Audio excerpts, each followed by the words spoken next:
live broadcast. Steve Plummer here, and our aim over the next 12 months is to elevate 5,000 impact businesses around the world. Today's show is brought to you by Business Reinvented Accelerator, where for a limited time you can get your monthly membership for just $1. So to do that, go to businessreinvented.com.au/$1. That's businessreinvented.com.au/$1, and that link will be in the comments below. So it's a warm welcome to my good mate and partner in Business Reinvented, Cam Roberts. Hi, Cam. How are you going? Hi, Steve. We've got on another exciting topic today, talking about multiple revenue streams. All right, fantastic. So I'm a little bit cranky today, so maybe it's male menopause. I'm not sure, but we'll still have a little bit of fun, on the journey with this. And yeah, like you said, that's how to leverage multiple streams of income. And the key thing with that, Cam, I probably want to start this discussion with two principles that were drummed into us by business coaches, way back when. And the first one is that, and I know this is probably not new for anyone listening, but you cannot have this discussion without starting here. And that is that one is the most dangerous number in business, right? Absolutely, yeah. One is the most dangerous number. If you've got one supplier, one customer, one media that you use, one delivery channel, etc. Like that. And the problem with that, Cam, is that if you take one away, what have you got? Yeah, zero, nothing, right? Nothing. Well, it's not hard maths, right? No, that's right. Even someone who's into words and not numbers like me can work that out. You take one away, you got zero. So, that's got to be the starting point, in any business, is to look for areas where you've got one and make sure that number is bigger than one for that very reason. Because if one thing is taken away, everything stops, right? So that's the first thing. Oh, Glenn Kirkwood, what about $1? Haha, good one. We've got multiple things for you to buy off us, Glenn. So that's the first one. Start off with the $1, Glenn. Get into that, and then we'll go from there. Absolutely, and probably Bruce is listening to this as well. So Bruce, yep, same to you, mate. And look, and the second principle, Cam, is that notion of flipping it. And what I mean by that is, again, this is a principle to consider in your business. Is if you've got a product or a product-based business, how can you flip that and add a service to it? And that's really good. The flip side of that, and if I could, pun intended, is if you've got a service-based business, how can you flip that and actually create a product around it? And again, the most successful businesses that we've worked with, Cam, have operated like that, right? For the same reason that when business is not linear, right, and the economy and things are not linear, so it's always like this. So when your service is doing really well, your product might be down here. If that starts to edge off, your product, it's all of that balancing act and positioning your business to survive those inevitable ups and downs. So two big principles. One, the most dangerous number. However, a $1 offer is okay, and that's right. And product to service. Service to product. So Kim, I just wanted to frame up our discussion just with that. So what have you got to say about it? Well, look, you and I have worked with hundreds of different business owners over the last 10 years, as you've said, combined and also individually. And we've got plenty of case studies and plenty of examples to share with people. And I guess that's where I want to start today, is just give some people some examples so they can think outside the box a little bit. Because someone might be listening to this and they might have like an online business and they think, well, that's great, I want to be online, but how do I take that and do it offline? Or like you said, I have a product, how do I turn that into a service, or a service into a product? So I just wanted to start off with a couple of examples. And one of them is an example of what traditionally is a bricks and mortar type business. This is a real estate client, a client that works in the real estate industry. So people are buying and selling homes. So you would think, well, that would be a very hard model to flip. Like, if they're buying and selling homes, like how do they flip that? What do they do with that?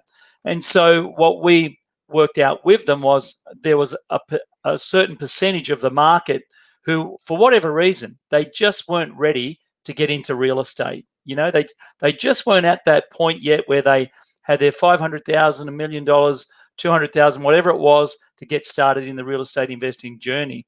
And so what we created was a coaching program behind the investment opportunity, so that people who were not ready quite yet could still go into the coaching program, and that was an online coaching program, could go into the coaching program and get more information, get more value, educate themselves even more, so that when they were ready and they did have the capital to invest, they could take that next step very quickly and very seamlessly, without any hurdles or gates to go through or jump over. And so that particular model, we started off with no clients in the online coaching capacity. And within 3 months, we had about 80 clients in there, all paying, quite well to be in an online coaching program and to learn about real estate investing. And that's a very good example of, how to take something that's in bricks and mortar in the real world and how to position it so that it benefits both the customer and potential buyer, and it benefits also the business owner and increasing that monthly revenue. So it filled that need, it filled that opportunity of creating that multiple revenue stream. And I know you've done the same thing, Steve, with one of your bricks and mortar business clients that you've worked with as well. Yeah, actually, before I'll give that example, Cam, I just wanted to pick up on something you said there. Like after 3 months, they had a number of clients in the, the next thing that they did. I mean, I think it's important to understand if you've got your service and you go to product or vice versa, that part of it often does start from near zero. So it does have to be built up over time, right? It's not just, all of a sudden I can flip all of my service stuff into a product and it's happy days, right? You have to. It is still a business function that requires all that same stuff, that the same care and attention and drive and marketing and all those sorts of things to build it up. So what we're talking about here is not a magic pill. Unfortunately, I've never found one in business. Just be aware of that. It is a growth medium to longer term thing rather than an instant fix. Although you can get lucky sometimes, right? Yep. If you've got a service and you develop a really cool product, that can grow really quickly. Yeah. And what I didn't point out, and you just made me think of it, Steve, was that particular business model, it was the same information, So it wasn't like there was a real estate investing company and they were creating a whole different online coaching program for something that wasn't even in real estate. Like, just say it was Bitcoin. You know what I mean? They weren't creating an online coaching program for Bitcoin or for mindset or for, wealth creation. It was specifically around their industry or their niche and their, clientele. So I think that's the fastest way to, get those results quickly. Just stick to what stick to what you already do best, and then flip that model rather than create something brand new. Yeah, because it's interesting. It raises less questions in your buyer's mind as well, right? Like if said, if you're in real estate and all of a sudden you go to crypto or share trading, like it's kind of, where did that come from your customer's point of view, right? It's you're the go-to guy for X, and now you're saying it's X plus this. That's very different and a different conversation to what we're talking about here. It's about that flipping rather than that new creation or new launch. That thing you bring in all of a sudden out of the blue. So I just really quickly, Cam, I'll just go to to that shed company I work for in South Australia, doing incredibly well in these COVID times. I mean, their product is to sell big sheds to farmers, right? So that's the product part of it. The service part of it, though, because each customer has a choice, they can just get the shed shipped to them and they build it themselves, or they can use the builders that the company uses, and there's an add-on service that the company makes money from. And these guys are not just builders that you ring up out of the phone book, or not the phone book. Who's done that for a long time? You ring up out of the blue, right? What's the phone book? Yeah, Google, that's right. Out of the Google. Yeah, that's right. If you're under 40, you might find a picture of one on Google somewhere. So, we're showing our age now. The yellow pages. Yes, there you go. Oops, that's a bit of a slip there. So it's they're specialist builders, and that's all they do, right? They just specialize in building their sheds, and that's an add-on service for the product of the shed. And so that might give you some thought about, well, what happens next to our customer if we've got a service? What's the next thing that they might need? And that's a really good example of that flipping it around. And like you said, this wasn't then just a like a tractor mechanic or something, something outside the box like that. It was part of the core product, So Yeah, so Glenn's just left a comment. Steve, you must be a 60s baby like me. No, mate, no. I was born in 1989, so 1999. Would you believe 99? Missed it by that much. All right, let's talk about grey hair and old age, and we'll go back to you, Cam. Actually, we got what I'd love to talk about now, Cam, if we can, is the service-based training organisation that we've both worked closely with over the last few months, because that's a really, really good example too of service to product.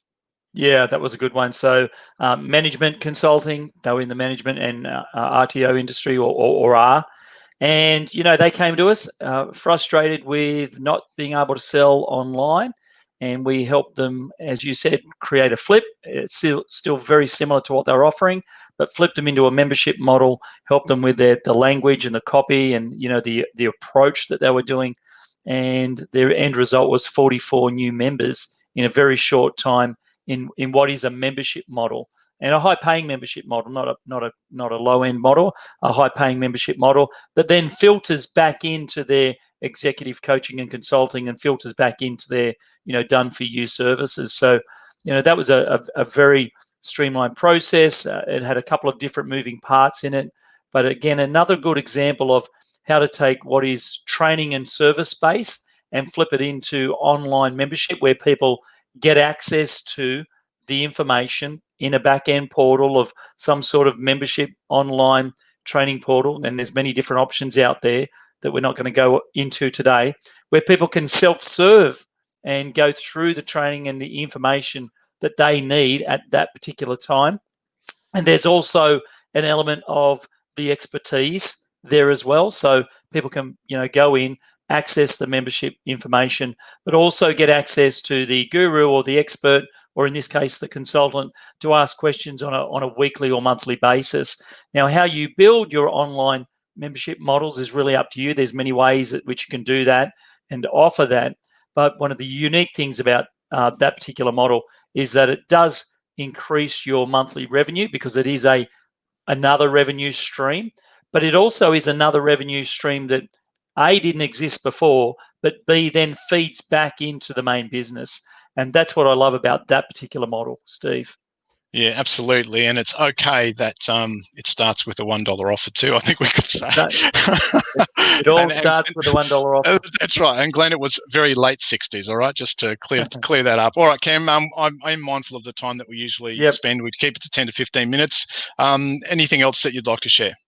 Yeah, look, last one I'll share with is a recent one, executive coaching client of ours. They're in the executive coaching space, one-on-one coaching with high-end individuals. And we suggested that they use a mastermind model. So, go from one-on-one into one-to-many, but not one to thousands. They had a very high-ticket item, $7,000 to enter a mastermind. And, they took 10 people on board. That was their limit, going to take 10. They sold 8 in about 2 weeks. And so a nice little income there that they moved from one-on-one, and servicing people one-on-one into a 6-week mastermind where they were able to fill people and work people in a group. And these days with technology, they split the little mastermind up into individual rooms, using something like Zoom, where people can connect with each other and, have those mini workshops together. And so, that's the last one I'll leave everyone with, Steve. Yeah, cool. All right. Hey, Jeff, how you going? Good to see you here. All right, Cam, so folks want information moving ahead and how, they can work with us? Yeah, Steve. So if folks go to businessreinvented.com.au, we've actually got a special offer. As you said, the show today is brought to you by the Business Accelerator, and we've got a $1 offer where people can get started, access all of our information online, and it's like having a business coach and marketing experts 24/7. So if you go to businessreinvented.com/1-dollar, and we'll also put that in the comments below. So thank you very much for tuning into the show. It's been great, and we hopefully will see you again next week. Thanks, Cam. See you, folks. See you, Ben.